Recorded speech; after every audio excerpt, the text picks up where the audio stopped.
अस्सलाम वालेकुम dear student, लावी इंस्टीट्यूट से मैं आपका फ़िज़िक्स टीचर मोहम्मद मुबीन। जैसा कि आपको पता है कि आजकल जो वबा फैली हुई इसके पेश नज़र हम डायरेक्ट क्लासेस का आगाज़ तो नहीं कर सकते, इसीलिए हमने चाहा है कि अगर स्टूडेंट्स घरों में बैठे हैं तो उनका वक्त ज़ाया नहीं हो, तो इसीलिए हम यहाँ पे बाकायदा लेक्चर्स, ऑनलाइन लेक्चर्स का आगाज़ कर रहे हैं, जिसके पेश नज़र हम यहाँ पर आज से अपने फ़िज़िक्स के लेक्चर्स का आगाज़ कर रहे हैं। तो सबसे पहले मैं आपको जो 2020 की फ़िज़िक्स की पेयरिंग स्कीम है उसके बारे में बताऊँगा कि कैसे हम पेपर जो है अटैम्प्ट कर सकते हैं और कैसे उसमें से अपने पूरे नंबर ले सकते हैं और कैसे हम शॉर्ट तैयारी से भी हम पूरा पेपर अटैम्प्ट कर सकते हैं। इन तमाम चीज़ों के लिए जो है हमें ये पेयरिंग स्कीम को देखना होगा। तो आइए स्टूडेंट्स, हम इस पेयरिंग स्कीम को देखते हैं कि सबसे पहले हमारे पास जो फ़िज़िक्स का पेपर होता है उसमें टोटल जो है 85 मार्क्स होते हैं। 85 नंबर का पेपर होगा, जिसमें 17 नंबर के MCQs होते हैं और बाकी 68 मार्क्स का जो हमारे पास इंशाइया का पोर्शन होता है। तो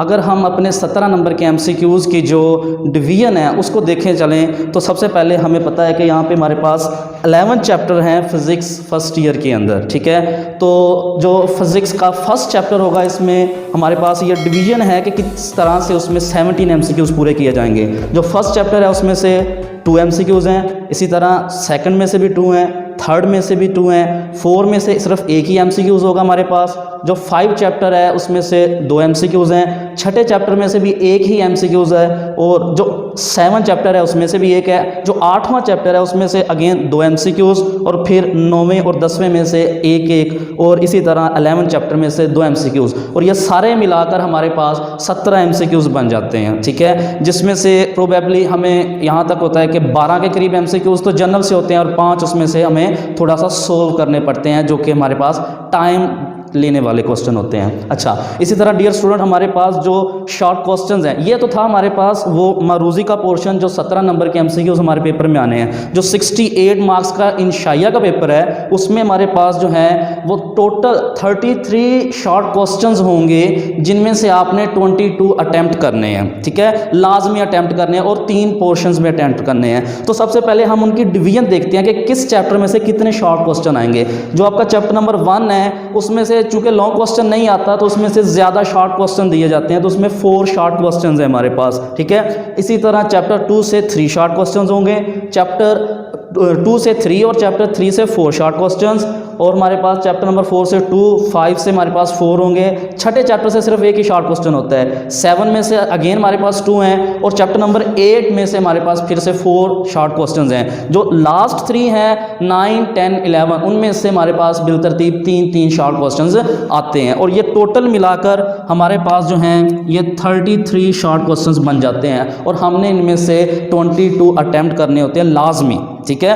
अच्छा, ये जो 22 शॉर्ट क्वेश्चंस होते हैं इनकी भी तरतीब हमारे पास मौजूद है कि किस तरह से हम इन सारे चैप्टर्स को तैयार करके ले सकते हैं, या फिर कोई हम सेलेक्टेड चैप्टर्स के ऊपर जाएं और ये 22 के शॉर्ट क्वेश्चंस को अच्छे से अटैम्प्ट कर सकें।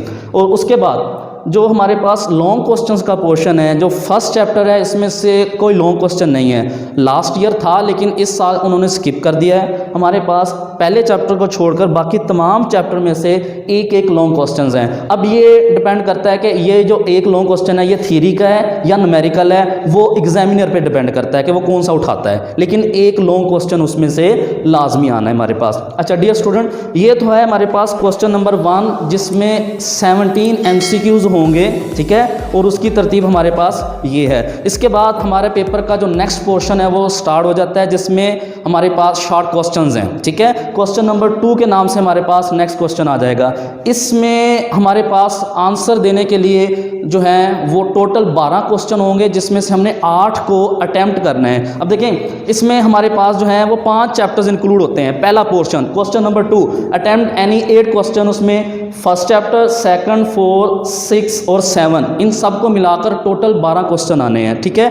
आपने उसमें से सिर्फ 8 शॉर्ट क्वेश्चंस को सिलेक्ट करना होता है, ठीक है। अगर हम देखें कि इसमें चैप्टर नंबर 1 से 4 शॉर्ट क्वेश्चन है, चैप्टर नंबर 2 से 3 शॉर्ट क्वेश्चन है। ये तो टोटल मिलाकर 7 हो जाते हैं। अगर आप सिलेक्टेड पे जाना चाहते हैं तो कोई सा भी नेक्स्ट चैप्टर लें, आपके 8 पूरे हो जाएंगे, ठीक है। अगर आप मुकम्मल तैयारी पे जाना चाहते हैं, चॉइस नहीं छोड़ना चाहते हैं, तो आप ये सारे चैप्टर्स देखेंगे। आपके फर्स्ट में से 4 है, 2 में से 3 हैं, और 4 में से 2, और 6 में से 1, और 7 में से 2 शॉर्ट क्वेश्चन आपके पास, और टोटल आपके पास ये 12, और 12 में से आपने 8 करने हैं, जिसके 16 मार्क्स होंगे आपके पास, ठीक है।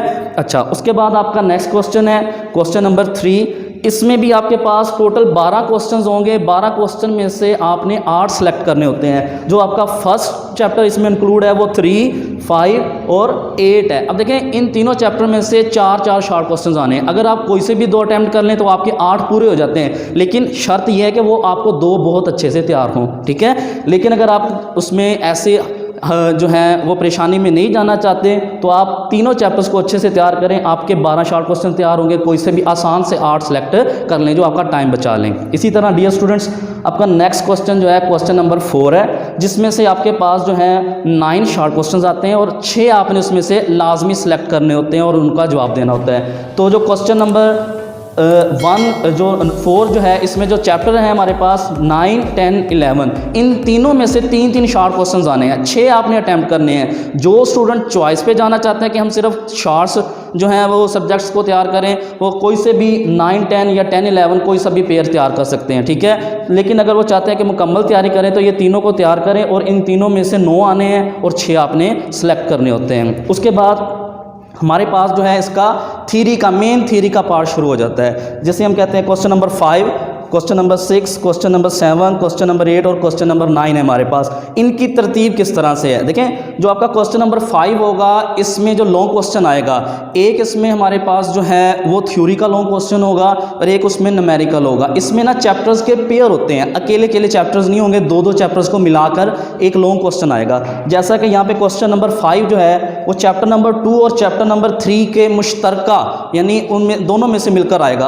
अब यहाँ पे ये सिलेक्ट नहीं होता कि 2 में से लॉन्ग थ्योरी का आना है या न्यूमेरिकल आना है। बस ये हमें पता होगा कि 2 और 3 में से एक लॉन्ग क्वेश्चन आना है। 5 + 3, यानी अगर थ्योरी का है तो उसके 5 नंबर, अगर न्यूमेरिकल है तो उसके 3 नंबर, और टोटल हमारे पास इसके 8 नंबर हर क्वेश्चन के, ईच क्वेश्चन के हमारे पास होंगे। इसी तरह जो आपका नेक्स्ट क्वेश्चन होगा क्वेश्चन नंबर 6, वो आपका चैप्टर नंबर 4 और 8 में से होगा। ये भी उसी तरह कि इसमें से थ्योरी आ जाए, इसमें से न्यूमेरिकल आ जाए, या इसमें से न्यूमेरिकल आ जाए, इसमें से थ्योरी आ जाए। लेकिन दोनों, अगर थ्योरी होगी तो 5 नंबर की, न्यूमेरिकल होगा तो 3 नंबर का होगा हमारे पास, ठीक है। इसी तरह क्वेश्चन नंबर 7 में जो पेयर है वो चैप्टर नंबर 5 और चैप्टर नंबर 6 का है हमारे पास। ये नई स्कीम है, पहले कभी ऐसा नहीं हुआ था। चैप्टर नंबर 5 और 6 का आपस में कम्बिनेशन है, जिसमें एक में से थ्योरी और एक में से न्यूमेरिकल आएगा। इसी तरह क्वेश्चन नंबर 8 जो है वो 7 और चैप्टर नंबर 9 का कम्बिनेशन है। 7 और 9 में से एक थ्योरी का क्वेश्चन और एक न्यूमेरिकल हमारे पास आएगा। इसी तरह क्वेश्चन नंबर 9 जो है, ये जो लास्ट 2 चैप्टर हमारे पास हैं 10 और 11, इन दोनों को मिलाकर हमारे पास आएगा। तो डियर स्टूडेंट्स, अगर हम यहाँ अपने इस पेयरिंग स्कीम के मुताबिक भी अगर कुछ स्टूडेंट्स तैयारी करना चाहते हैं, जो ज़्यादा तैयारी नहीं कर पाते, कुछ स्टूडेंट्स ऐसे भी होते हैं, तो यहाँ पेयरिंग स्कीम का सहारा लेते हुए बहुत सारे शॉर्ट क्वेश्चंस और लॉन्ग क्वेश्चंस के चैप्टर्स जो हैं वो तैयार करके अपने आप को मैनेज कर सकते हैं। हम नेक्स्ट इसके बारे में बात भी करेंगे कि कैसे हम अपनी तैयारी को महदूद करके भी पूरे नंबर ले सकते हैं, और कैसे जो एक अच्छा स्टूडेंट जो है इन तमाम कम्बिनेशंस को मद्देनज़र रखते हुए अपने आप को कामयाब कर सकता है।